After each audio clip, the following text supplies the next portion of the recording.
안녕하십니까. 일부 토론의 좌장을 맡은 추계술대학교 조은아입니다.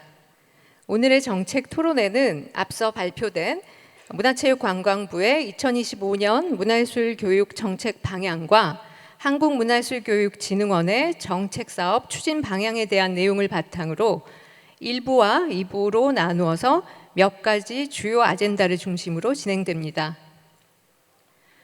지금 자리에 안 계시지만 아직 안 들어오셨지만 두 분 발표해 주신 김경환 과장님과 박은식 원장님께 감사드립니다. 일부 토론이기 때문에 우선 오늘의 정책 방향 발표와 토론회의 의미를 짚어보면서 시작해 보려고 합니다.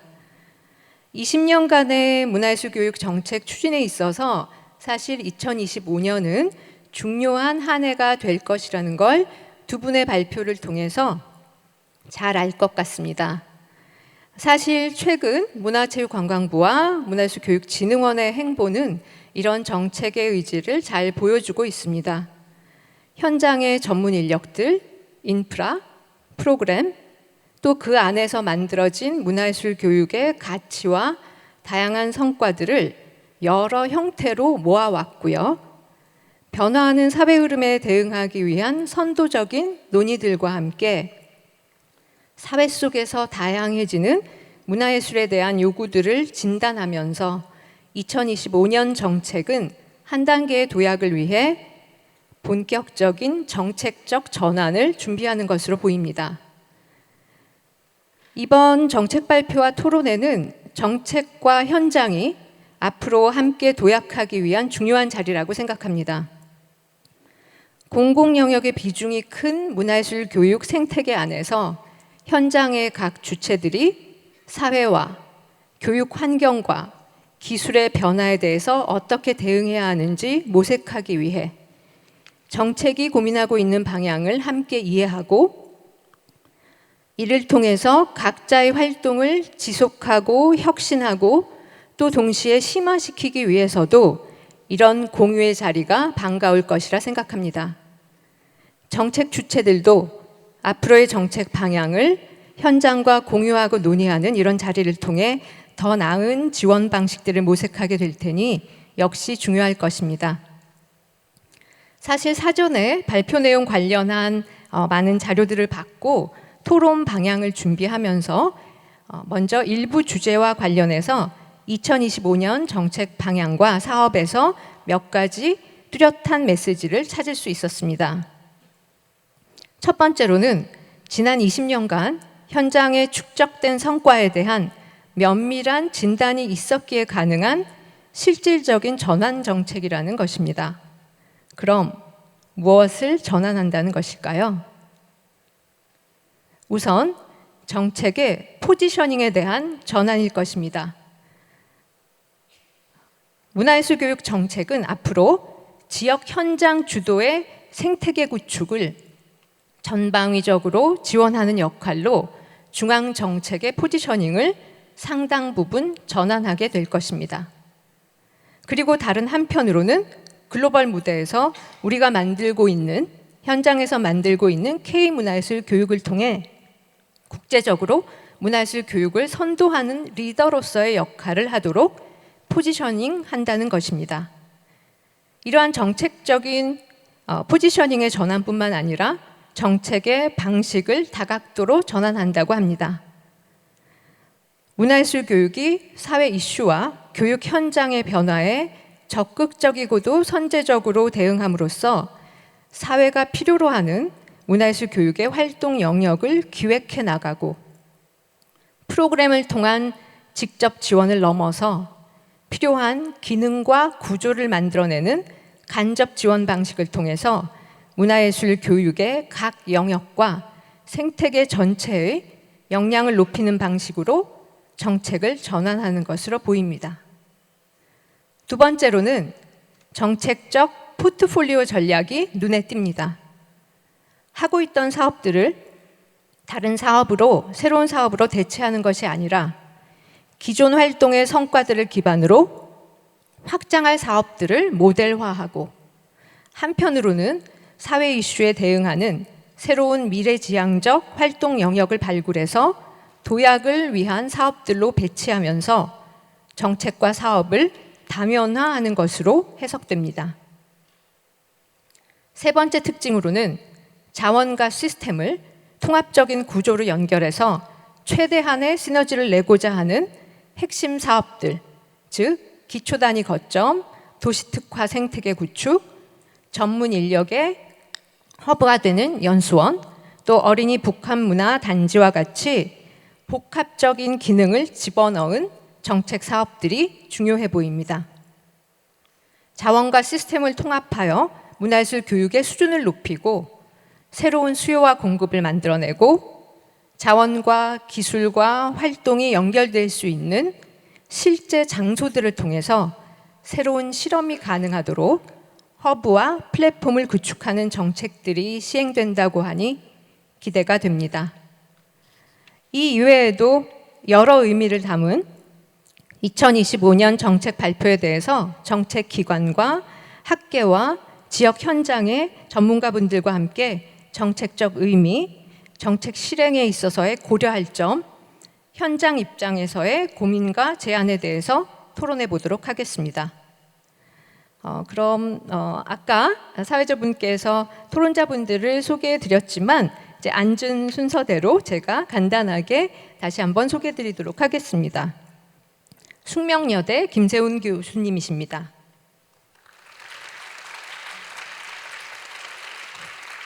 그리고 한국문화예술교육진흥원의 노준석 본부장님이십니다. 강원도의회의 심호섭 의원님이십니다. 그리고 충북문화재단 예술교육팀의 전영주 팀장님이십니다. 이렇게 네 분께서 오늘 일부 토론에 참여해 주시도록 하겠습니다. 정책 발표 내용은 많지만 토론 시간이 제한적이기 때문에 다른 토론 진행에 대한 설명은 없이 토론자분들께 토론 시간을 신경 써주시기를 부탁드리는 정도로 하고 바로 토론에 들어가 보도록 하겠습니다. 저희 일부 토론의 주제는 문화예술 교육 정책의 확장과 도약 방안입니다. 그러면 먼저 노준석 본부장님께 이번 문화예술 교육 정책에 있어서 확장의 의미와 방식에 대한 의견을 여쭙고자 합니다. 사실 그간의 정책에서 주로 수혜 대상의 확대라든지 아니면 장르나 영역의 다양화를 통한 확장들이 중요했다면 이번 정책에서는 장소를 기반으로 한 혹은 거점을 만드는 간접 지원 모델이 중요해 보이고요. 또 우수한 정책 모델을 브랜딩해서 확장하는 것들이 강조되는 것 같습니다. 관련 사업에 대해서 본부장님 차원에서 이러한 사업들을 통해서 어떤 지원 방식의 변화가 중요한 것인지 또 현장에 기대하는 효과가 무엇인지 의견을 주시면 어떨까 합니다. 네, 어제 그 기조강연에서도 저희가 이제 장소와 공간이 갖는 어떤 큰 힘을 좀 새삼 깨닫게 됐었는데요. 장소와 공간이 주는 힘은 그 자체가 매력적이고 또 강력한 이제 콘텐츠이기도 하고 또 다양한 예술 경험과 또 창의적인 표현 활동이 가능한 시설이기도 합니다. 더 나아가서 이제 참여자들끼리 서로 관계를 형성하고 또 상호작용을 통해서 사회적 연결과 또 소속감을 준다고 생각을 합니다.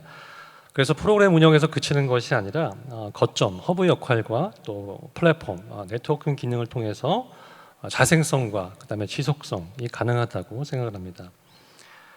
대표 사례로 2010년부터 추진한 이제 꿈의 오케스트라, 여기 계시는 조은하 교수님께서 처음에 큰 역할을 해주셨는데요. 전국 49개의 거점 중에서 현재 40개가 자립거점으로 운영하고 있습니다. 이러한 자립하는 아동 청소년의 어떤 음악적인 재능 향상뿐만 아니라 전원적인 성장 그리고 또 지역사회와의 어떤 협력 활동을 통해서 이런 사회적 효과가 나타났고 또 그것이 가족과 지역사회에 전달돼서 어떤 지지를 또 받았고 그러면서 지속 가능한 모델로 자리를 잡을 수 있었다고 생각합니다. 그래서 이를 기반으로 무용과 또 연극 분야를 확대해서 대표적인 공연예술 교육 모델로 저희가 정립을 만들어 나가고 있는데요. 또 내년부터 꿈의 스튜디오라는 그런 시각 분야까지 확대해서 정책 사업의 어떤 통합 브랜드로서 꿈의 예술단을 통해서 문화예술 교육의 가치를 더 많은 국민들한테 알리고 또 국제적으로 또 아까 이제 K 문화예술 교육 정책 선도 모델 나왔는데요. 더 선도적으로 또 제시할 수 있을 거라고 생각합니다.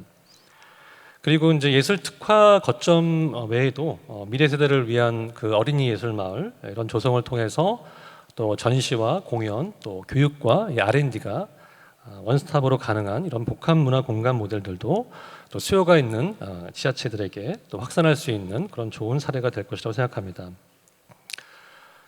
또한 작년부터 문화 소외 취약계층 대상의 예술림 사업을 통해서 지원 구조를 확장하고 있는데요. 저희가 전생의 취약계층 대상으로 수요 맞춤형 지원을 위해서 수혜시설과 예술가와 예술단체가 제안한 이런 프로그램을 플랫폼에서 자율적으로 상호 선택하는 지원 구조로 전환을 하고 있습니다.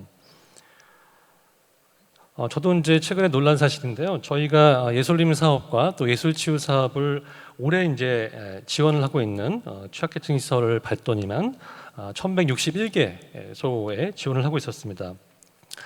그래서 전국 228개의 기초 시군구 중에서 207개, 약 90% 이상을 지원하고 있는 것을 볼 수 있었습니다. 그래서 저희가 보편적이고 또 포용적인 그런 문화예술 교육을 지향하고 있는 상황입니다. 근데 여기서 좀 더 나아가서 저희가 지원하고 있지 못하는 그런 취약 시설들, 또 생활 기반 시설들, 또 문화 시설들 전체적으로 합치면 약 한 7만여 개 정도 되는데요. 그런 시설들에서의 어떤 교육적인 수요, 이게 생활 예술일지라도 또 그런 이제 부분과 또 예술가와 예술단체가 제안한 프로그램들이 관련된 정보들을 상호 이제 제공함으로써 교육 활동으로 매칭될 수 있는 그런 이제 통합 플랫폼의 기능도 확장할 계획이 있습니다.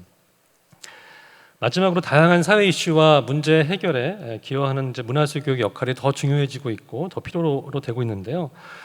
내년에 예술치유 사업도 지역 커뮤니티 기반의 역할로 좀 더 확대되고 있고 또 문화 다양성 사업이 예술위에서 또 진흥원으로 이관돼서 문화예술 교육이 문화 정책 영역과 또 다양하게 또 만나게 될 것 같습니다. 그리고 또 이제 신규 생활 밀착형 사업을 통해서도 다양한 형태의 가족과 또 직장인들 이런 대상으로 라이프 스타일이라든지 아니면 여러 가지 이런 관심사들을 대상으로 또 반영한 이런 새로운 문화예술 교육 형태도 좀 나오리라고 생각합니다.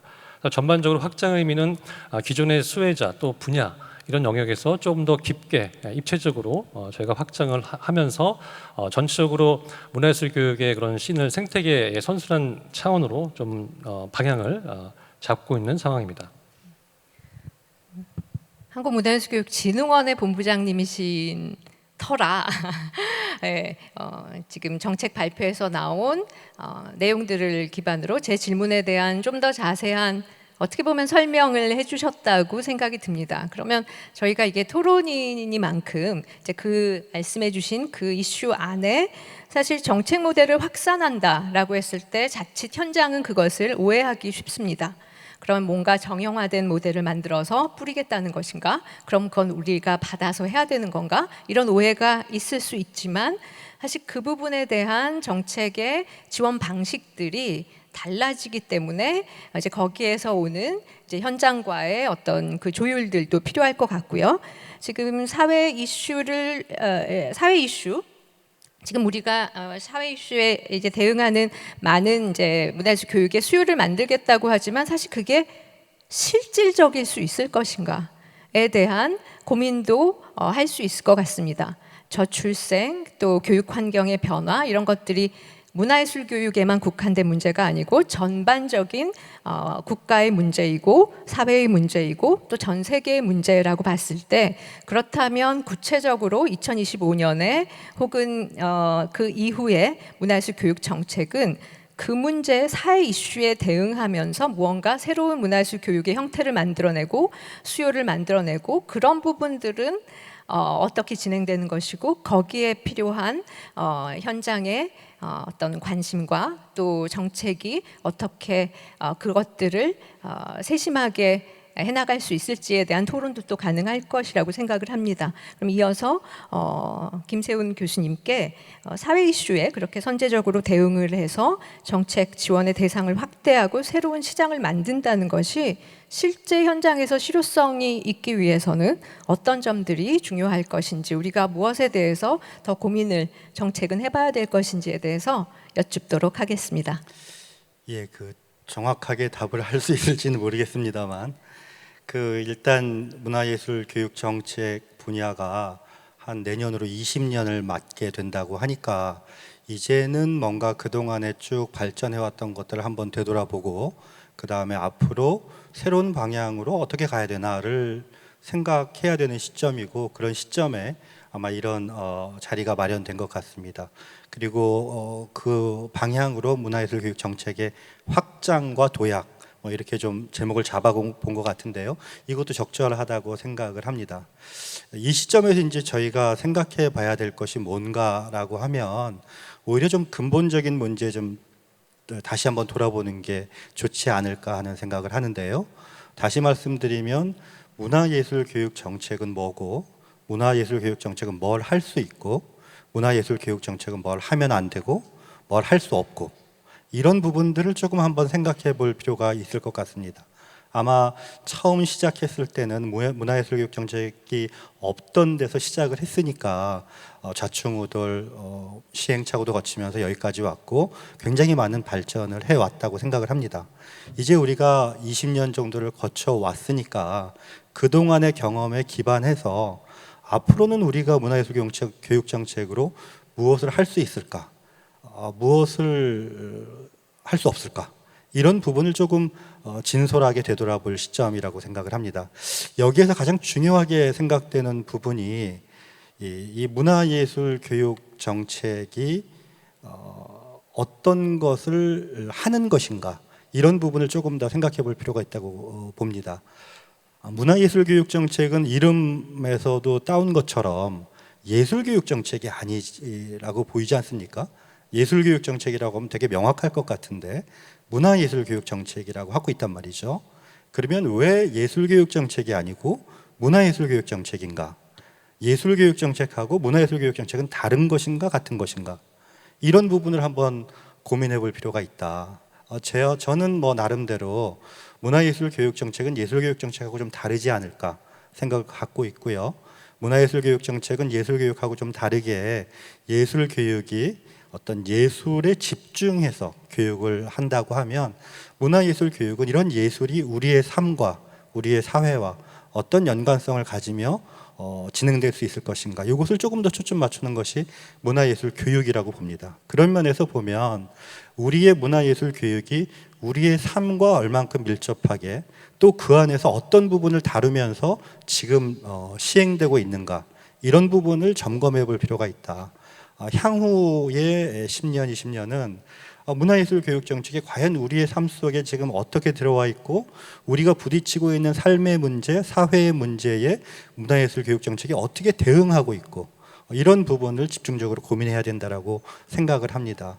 이번에 이제 발표해 주신 내용에 여러 가지가 나오긴 했습니다만, 저출생의 문제, 또 지역 소멸의 문제, 이런 부분에 조금 적극적으로 대응하고자 한다라고 이야기가 나왔습니다만, 이런 부분에 문화예술 교육이 무엇을 할 수 있는지, 문화예술 교육이 어떻게 할 수 있는지, 문화예술 교육은 뭘 할 수 없는지, 이 부분에 대한 이야기들이 조금 더 발전이 되어야지 우리가 앞으로 나아가야 될 방향을 조금 더 명확하게 가져갈 수 있지 않을까, 그런 생각을 일단 해봅니다. 네, 감사합니다. 사회 이슈에 대응한다는 것이 사실 구체적으로 삶과의 밀접성을 가져야 하고, 그런 정책을 위해서는 문화예술 교육이 할 수 있는 것과 없는 것을 우리가 좀 더 이제 정교하게 넥스트 스텝으로 고민을 해봐야 될 것 같다라는 좋은 의견 주셨습니다. 자, 그러면 우리가 이번에는 지역을 기반으로 생태계 지원 방식이 전환되는 것에 대해서도 사실 2025년의 정책은 굉장히 중요하게 다루고 있는데요. 지역의 구체적인 의견을 들어보고자 합니다. 그럼 심호섭 위원님께 먼저 부탁드리고자 하는데요. 지역 기반으로 문화예술 교육 정책에 대한 어떤 그러한 주도성의 논의는 사실은 오랫동안 지속적으로 되어 왔고 우리가 그런 것들을 위한 사업들도 이미 이제 진행을 해오고 있다고 생각이 듭니다. 그런데 이제 2025년의 정책에서는 특히 기초 단위의 거점화라든지 도시 특화 생태계 구축 사업이라는 것이 구체화되고 또 차별화되었다고 볼 수 있을 것 같습니다. 이러한 사업이 지역의 문화예술 교육의 생태계 구축에 어떤 영향을 줄까요? 이러한 지역 주도적인 어떤 사업 추진에 있어서 실제 의원님의 경험과 이제 지역에서 고민하는 부분들을 중심으로 중요하게 고려할 부분들은 무엇인지 좀 구체적으로 의견 주시면 감사하겠습니다. 네, 예. 네, 강원특별자치도의회 심호섭 의원입니다. 저도 또 의원을 하기 전에 문화예술계에서 이 문화기획자로 한 30년 동안 일을 하다 보니 이 자리에 이렇게 초대가 된 것입니다. 사실 우리나라의 이제 문화예술 교육 사업이라는 것이 2005년도에 제도권 안에 들어왔고요. 2025년도 이전에는 사실 기초라든가 광역에서 지자체 또 국가에서 이렇게 부분적으로 시작하던 것이 2005년도에 문화예술교육진흥원이 이제 재단법인으로 설립이 되고 또 지역에 또 이렇게 거점 광역센터라든가 기초센터가 만들어지면서 실질적으로 그러한 생태계가 좀 만들어지지 않았나 이렇게 보고 있습니다. 사실 그동안에 일을 이렇게 쭉 해오면서 봤을 때에 사실 우리 광역 단체 또 기초 단체에서 주도적으로 일을 했나 이렇게 좀 반성을 좀 해봤으면 좋겠습니다. 사실 모든 정책은 이제 한국문화예술교육진흥원에서 총괄하고 또 문광부에서 정책이 나오면 물론 국가 정책이 나오고 지방 정책이 나오지만은 이 문화 같은 경우는 기초에 있는 그러한 문화 또 지역 문화 이러한 부분에서 그러한 교육 프로그램이 나와야 되는데 실질적으로 이러한 부분들이 광역 쪽 국가적으로 다뤄지지 않았나 이렇게 봐서 이 시점에서 한번 한 20년 지난 시점에서 다시 한번 좀 되짚어보고 또 지역에서 할 수 있는 일들 또 그러한 생태계를 구축할 수 있는 부분을 또 이렇게 한번 챙겨볼 수 있다는 기회가 주어져서 대단히 감사하다는 말씀을 드리고요. 사실 지금 우리 지역에서는 여러 가지 이 문화예술 교육 사업이 어렵습니다. 어려운 부분들이 실질적으로 문화예술에 종사하는 분들이 사실 근무 여건이라든가 또 이러한 부분들이 또 급여 관계라든가 이런 부분들이 상당히 약하고 또 생활 안에 어려움을 겪기 때문에 사실 활발하게 다른 분야보다 활발하게 진도가 나가지 못하고 있습니다. 이런 부분들이 이제는 지자체에서 상당히 고민을 많이 하고 또 이러한 지방정부 또 교육청 또 이러한 의회에서 상당히 관심을 지금 많이 갖고 있습니다. 그래서 이러한 부분들이 이제는 지역에서 좀 거점화되고 또 지역의 인력들이 생태계가 구축될 수 있는 책임 있는 그러한 정책이 좀 마련되고 또 중앙에서는 그러한 정책이 잘 갈 수 있도록 좀 지원하는 이러한 전환점이 저는 좀 필요하다고 이렇게 봅니다. 그래서 지역 중심으로 좀 사업을 전환해서 지역이 책임지고 갈 수 있는 이러한 정책이 앞으로 좀 만들어졌으면 좋겠고요. 아까 과장님이라든가 원장님이 말씀하는 부분에서 그런 부분이 상당히 이제 많이 반영되는 것을 봤습니다. 그다음에 또 지역 중심으로 거점화를 하는 부분이 사실 우리 전국에 있는 광역시가 나누어져 있는데 서로 문화가 좀 차이가 있고 그런 콘텐츠가 차이가 있기 때문에 그런 교육 콘텐츠를 만들어내는 것을 통일화시킬 수는 없는 겁니다. 강원도는 강원도, 제주도는 제주도에 나름 맞게 만들 수 있는 그런 부분들이 좀 거점화가 됐으면 좋겠다고 말씀드리고요. 또 그다음에 지역의 이러한 생태계는 나름대로 지금 잘 만들어져 있는 부분도 있지만은 부분적으로 따져보면은 인력 풀에서 상당히 어려운 부분들을 많이 가지고 있습니다. 지금 우리 교육계열에서는 지금 늘봄학교를 개설해서 강사를 채용하려고 했을 때에 사실 그런 인력이 없어서 잘 하지 못하는 부분이 많이 있어요. 그래서 이런 부분들을 좀 보강할 수 있는 그런 정책을 좀 만들어가야 되지 않겠나 이렇게 보고 있습니다. 하여튼 그런 부분에 대해서 본 의원 또 앞으로 정책에 많이 반영할 수 있도록 최선을 다하겠다 말씀드리겠습니다. 예, 이상입니다. 네, 감사합니다.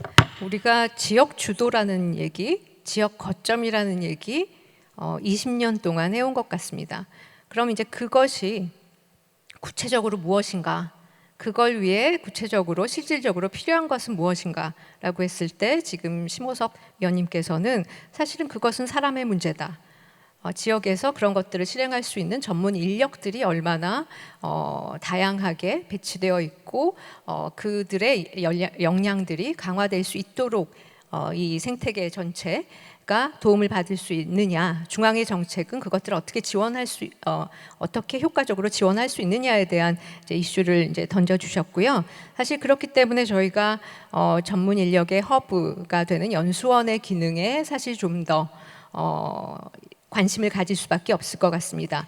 중앙에서 교육사나 예술 강사들을 이렇게 아카데미 중심으로 만들어내는 것이 아니고 역량을 강화시키는 교육을 하는 것이 아니고 지역이 스스로 주도하는 문화예술 교육의 정책과 실행의 주체가 되기 위해서 또 그러한 역량들을 지역의 현장의 주체들은 어떻게 가질 수 있을지에 대한 새로운 방식의 연수원의 기능과 방법들이 기대되는 상황이라고 볼 수 있습니다. 그러면 사실 조금 더 구체적으로 지역 주도라는 것이 무엇이고 지역에서는 문화예술 교육의 생태계를 위해서 어떤 식으로 고민하고 있고 그걸 만들어가고 있고 거기에 중요하게 고려해야 될 부분은 무엇인지에 대해서 저희 지역계 전문가로서 활동하고 계시는 전영주 팀장님께 의견을 여쭙도록 하겠습니다. 사실 2025년이 지역문화본권이라는 것이 너무나도 실질적으로 실제화되는 시기인 것 같거든요. 지역에서는 어떻게 이런 상황들을 받아들이고 계시고 또 지역문화 예술 교육에 있어서 어떤 고민들을 하고 계시는지 말씀 부탁드리겠습니다. 네, 안녕하세요. 충북문화재단 예술교육팀장 전용주입니다. 먼저 지금도 사무실에서 열심히 또는 현장에서 열심히 또 근무를 하고 계시는 저희 17개 시도의 지역문화예술교육지원센터 팀장님 외 관계자 여러분들께, 팀원 여러분들께 정말 감사의 말씀과 화이팅이라는 말씀 전해드리고 싶습니다. 제가 왜 이 말씀을 드리냐면은 지금 제가 이렇게 드리는 말씀 이야기는 저희 충북 이야기를 제가 좀 할 건데 이게 비단 충북에서 이루어지고 있는 게 아니라 17개 시도의 센터에서는 다 공통적으로 운영되고 있는 일들이기 때문에 몇 가지 이렇게 말씀드리도록 할게요. 일단 먼저 그 저장님 말씀대로 공공에서 민간으로 이제 이렇게 정책적인 프레임들이 내려오고 있습니다. 그럼 저는 한 몇 년 전부터 이 지방이항이라고 하는 부분들에 관해서 고민을 많이 했는데 왜 이렇게 지방이항돼서 뭐 돈이 안 내려와 그런 것보다 그런 환경에 대비해서 그럼 과연 센터나 지역에서 무엇을 할 수 있을까 그런 고민들을 굉장히 많이 했었습니다. 사실 지방이항 이후에 이 지방비 편성이 거의 뭐 10% 정도 감액이 됐고 센터 지원 같은 경우도 거의 40~50% 감액이 된 입장에서 나는 뭘 할 수 있을까 우리는 무엇을 할 수 있을까라는 부분들에서 좀 고민했을 때 그 거점이라는 것을 생각을 했습니다. 센터의 거점 역할이 중요하다. 이런 현상에서는 센터는 직접 지원 사업들을 통해서 단체 및 개인에 대한 인프라나 인력을 향유도 하지만 이런 정보나 데이터들을 확보를 하고 있습니다. 보통 그런 것들이 다 지원 사업을 통해서 현장과 동의가 된 부분이죠. 그런 우수한 지역의 문화예술 교육의 단체와 그들이 필요한 곳에 이 단체들을 이렇게 연결시켜주는 구조가 그런 역할이 재단이나 센터가 좀 계속해서 해야 되지 않을까 싶은 생각이 좀 많이 들었거든요. 그러니까 이런 재단이나 센터는 직접으로 지원하는 것 이외에 중간에서 그 전달자 역할과 플랫폼 역할을 하는 것들을 해 나가고 시스템화 나가는 것이 저는 중요하다고 봤습니다. 그래서 올해 저희는 이런 센터의 역할을 하면서 내년도에 있었던 대학과의 연계를 통해서 늘봄학교 지원이라든지 청소년 지도사의 저희 프로그램 좋은 단체들을 연결시켜 주기도 했고 유보통합에 대한 부분들, 영유아 사업들 그리고 그런 다가족 지원이라든지 등등의 저희 같은 또는 이런 문화예술 교육의 프로그램들을 필요로 하는 곳에 저희가 센터들이 많이 됐습니다. 사실 근데 근데 아마 지금 17개 지원 센터들도 가장 많이 노력을 하고 고민을 하고 있는 부분들이 이게 그냥 단순하게 그 사업이나 일로서가 아니라 어떻게 하면은 플랫폼 구축을 하느냐. 저희도 사실은 이거는 비예산으로 시작하긴 했지만 홈페이지에 홈페이지 게시판을 활용해서 단체, 기관, 개인에 대한 정보들을 받아가지고 올렸습니다. 그럼 연락이 와요. 아, 저희 이런 프로그램 하려고 하는데 단체 소개를 해줄 수 있을까요? 그러면 사실 공공의 영역에서 누군가를 소개하기가 사실 어려운 부분에서 아, 홈페이지 가면은 저희 정보가 다 있습니다. 보셔서 직접 연락하셔가지고 좋은 프로그램 같이 하셨으면 좋겠어요라고 하니까 아, 너무 좋다고 그러면서 그런 연결고리들이 있거든요. 그래서 저희는 앞으로 조금 그런 거점으로서의 센터 역할들을 조금 더 노력을 하려고 하고 있습니다. 네, 이상입니다. 네, 감사합니다. 사실 지역 단위로 내려가면 사실 우리의 고민이 훨씬 구체적으로 다가오는데요. 사실 조금 더 여쭤봐도 될까요? 우리가 거점으로서의 역할을 플랫폼의 기능을 한다라고 얘기를 이제 많이 하고 있는데 사실 그 플랫폼이라는 게 온라인에서의 데이터들의 그런 축적과 그것에 대한 활용을 위한 그런 방식만으로 플랫폼 기능이 이제 아닐 것이기 때문에 실제 지역이 거점으로서의 플랫폼의 기능을 한다는 것이 어떠한 연결을 만들어 나가고 어떠한 교류가 이루어지고 그 안에서의 지역 거점으로서의 경험하셨던 부분들을 좀 충북 사례 중심으로 재밌게 말씀해 주시면 저희한테 더 도움이 될 것 같습니다. 네, 저희가 꼭 오늘 이 자리에서 제가 말씀드리고 싶었던 사업이 저희 충북에서 하고 있는 사업이고 아마 이 좀 기초고점이나 그런 사업들에 관해서도 지금 많이 고민하고 있는 부분인 사업인 것 같아요. 저희가 2019년도부터 해서 지금 거의 6년간 진행하고 있는 충북 문화예술 교육 거점 사업을 꼭 이야기 드리고 싶었습니다. 이 사업은 지역을 기반으로 해서 그 유무형의 자원을 활용해서 단체의 특색 있는 거점 컨텐츠를 그 실행하는 것에 지원하는 사업입니다.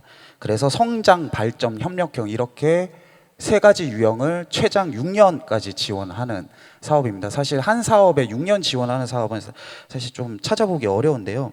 단계별 지원을 토대로 저희는 민간 거점을 지원을 하게 되는 사업입니다. 그러니까 공공에서 민간으로 하는 거점들을 지원을 하는 사업을 공간 중심에서 확장돼 민간이 주도된 거점이 만들어지고 있는 부분입니다. 이 거점 사업을 통해서 저희는 세 가지의 조금 그 기대 효과 또는 성과를 도출하고 있는데 첫 번째는 경험의 공유입니다. 먼저 이 거점 단체를 중심으로 해서 그 거점 단체에 소속되어 있는 예술가 분들이 컨설팅, 모니터링, 워크숍 등을 토대로 그들이 가지고 있는 노하우들을 다른 단체들하고 문화예술 교육을 더더욱이나 문화예술 교육을 새롭게 시작하려고 하는 단체들과의 공유를 경험의 공유가 된다는 것에 저는 굉장히 큰 부분이 있고 오히려 이런 단체들을 찾아가지고 현장에서 이 단체 어떻게 알아요? 연락처 좀 주세요가 찾아서 정보를 공유하는 부분이 있고 두 번째는 자원의 개발입니다. 저희가 이 3개 유형 외에 단체가 지원하고 프로그램 운영하는 사업들이 학교, 노인, 몸, 뭐 권역별 거점, 활용놀이, 뭐 시민 공동체 등등 해서 뭔가 사업으로 국한되어 있는 부분들이 아니라 사업 안에서 단체들이 자기들만의 거점 브랜드를 계속해서 개발하고 그것들을 성장, 발전, 협력형으로 확대해 가는 과정들을 프로세스를 만들었다는 것만으로도 사실은 저희가 좀 새로운 시도를 하고 있지 않나. 그리고 저는 여기서 제일 중요한 네트워크, 즉 민간 중심의 현장 네트워크가 구축되고 있다라는 부분들입니다. 간단하게 말씀드리면 이제 거점 단체 내에 도시형과 농촌형의 그런 구분이 생겼고 공동 사업들을 토대로 해서 그것들을 직접적으로 실행할 수 있는 구조를 만들었습니다. 그리고 거점 단체하고 거점 단체 이외의 단체들과의 네트워크는 상호 워크숍, 뭐 전문가 자문, 컨설팅을 통해서 현장 네트워크가 확실히 운영이 되고 있고 특히 축제나 이런 조금 그 프로그램, 특강, 협업을 통해서 현장에서 실행하는 그러니까 정책 구조에서 벗어나서 현장에서 그들이 서로 만들어 가지고 이제 이런 거점들을 민간에서 만들었다라는 게 현장에서 저희가 좀 충북에서는 6년간의 과정 지원 사업을 하면서 조금씩 정말 조금씩 나타나고 있는 부분인 것 같습니다.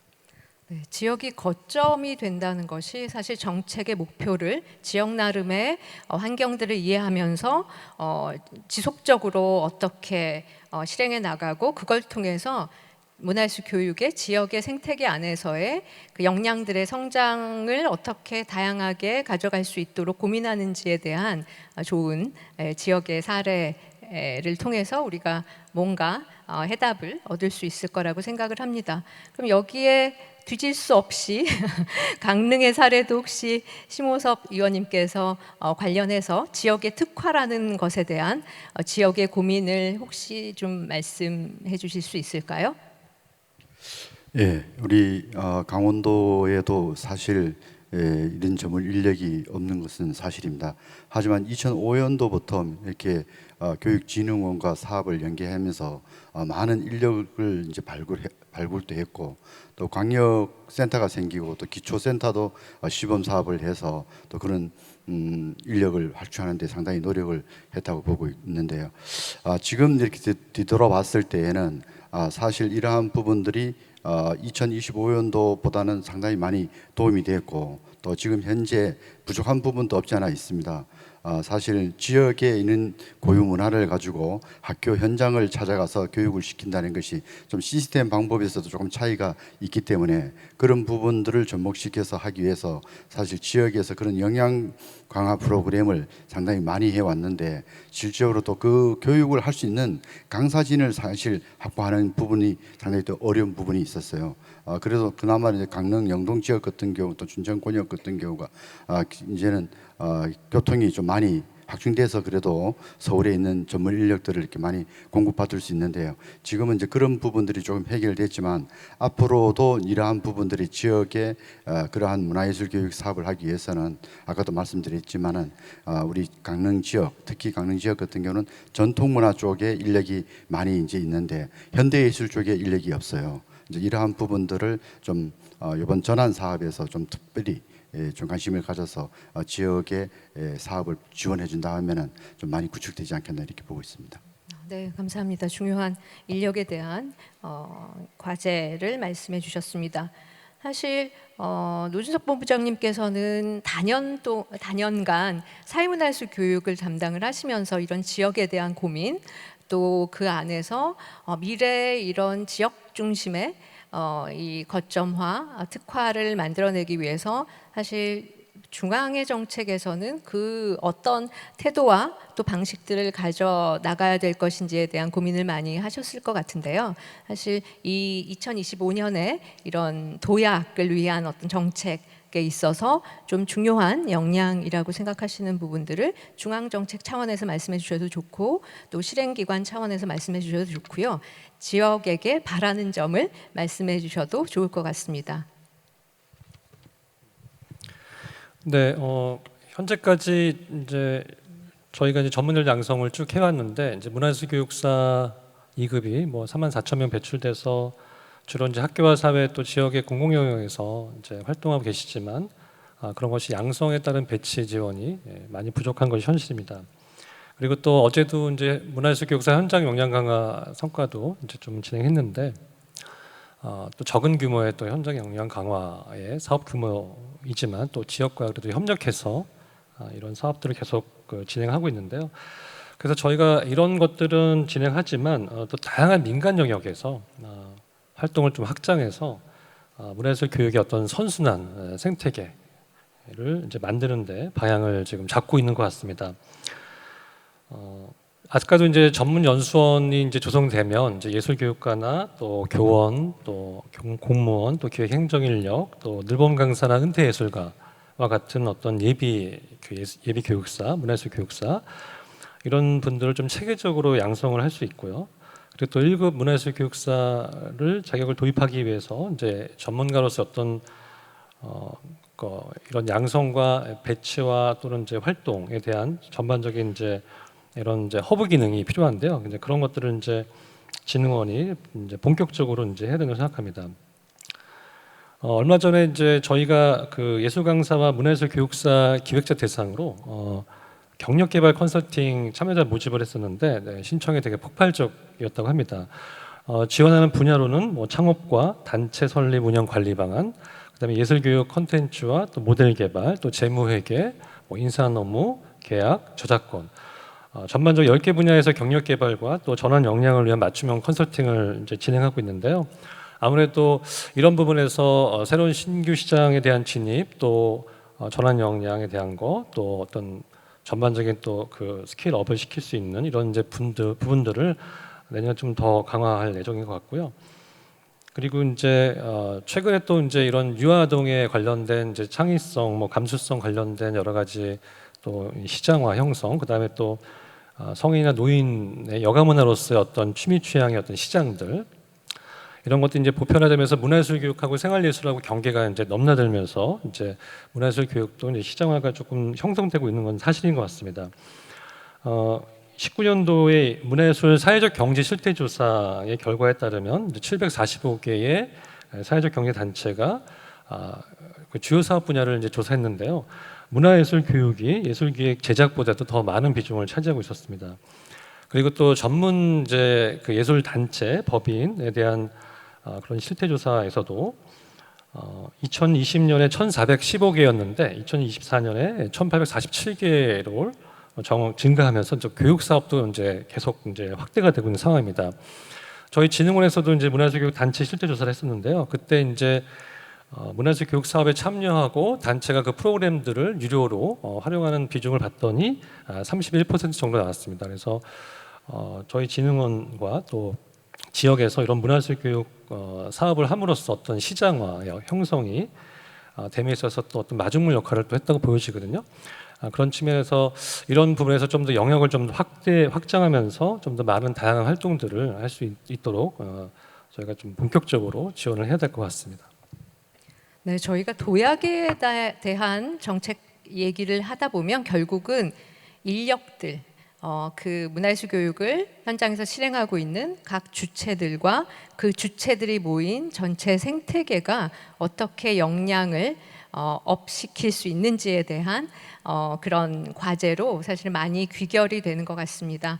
그 역량의 강화 안에는 사실은 교육을 통해서다라는 것에 국한되지 않고 그들이 교류할 수 있고 생태계 안에서 뭔가 다양한 활동이 이루어질 수 있도록 하는 어떤 다른 방식의 정책적 지원들이 결국은 지역 주체들의 역량을 높이고 또 그 전체 생태계가 필요로 하는 전문성을 강화할 수 있는 그런 정교한 단계로 나아갈 수 있는 게 아닌가 하는 생각이 듭니다. 지금 본부장님 말씀도 그렇게 제가 이해가 되고요.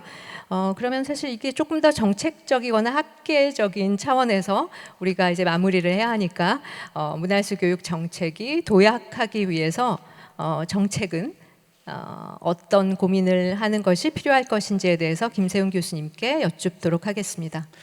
네, 그 아까 말씀드린 것처럼 한 20년을 이제 지나온 시점에서 우리가 문화예술 교육 정책이 또는 문화예술 교육이 어떻게 가야 되냐라는 걸 볼 때 다 말씀해 주신 내용이긴 한데요. 그동안의 문화예술 교육을 보면 주로 공공 영역을 중심으로 진행되어 왔다, 이루어져 왔다 이렇게 볼 수 있습니다. 뭐 학교 문화예술 교육이건 사회 문화예술 교육이건.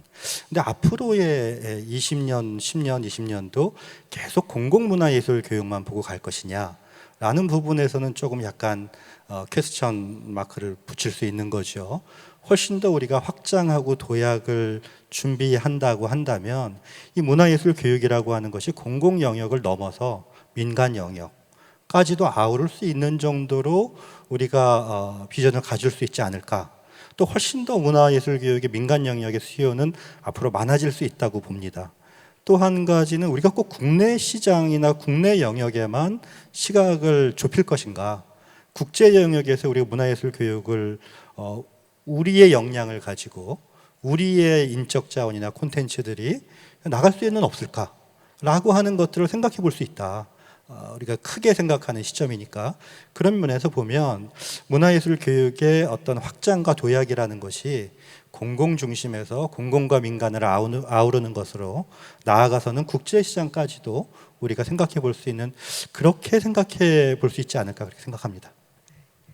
앞서 발표를 해주신 정책 방향의 발표와 아주 맥락을 연결시켜 주시는 그런 토론 마무리였다고 생각을 합니다. 모든 토론자분들의 의견들 감사하고요. 사실 매번 느끼지만 토론 시간은 늘 부족한 것 같습니다. 하지만 이어서 2부 토론이 기다리고 있으니 저희 아쉬움은 접기로 하겠습니다. 정책의 전환, 변화에 대해서 어쩌면 현장에서는 익숙하지 않은 방식에 대해 두려움을 가질 수 있습니다. 혹은 새로운 준비에 대한 부담을 느끼기도 할 것입니다. 새로운 확장과 도약의 문화예술 교육 정책 안에서 현장 참여자들이 맞닥뜨릴 수 있는 새로운 문제 상황들에 대해 정책이 세심하게 살펴봐 주시기를 바라겠습니다. 일부 토론에 참여해 주신 토론자분들과 또 경청해 주신 플로어의 참석자분들께 감사드리면서 바로 이어서 2부 토론으로 마이크를 넘기도록 하겠습니다. 감사합니다.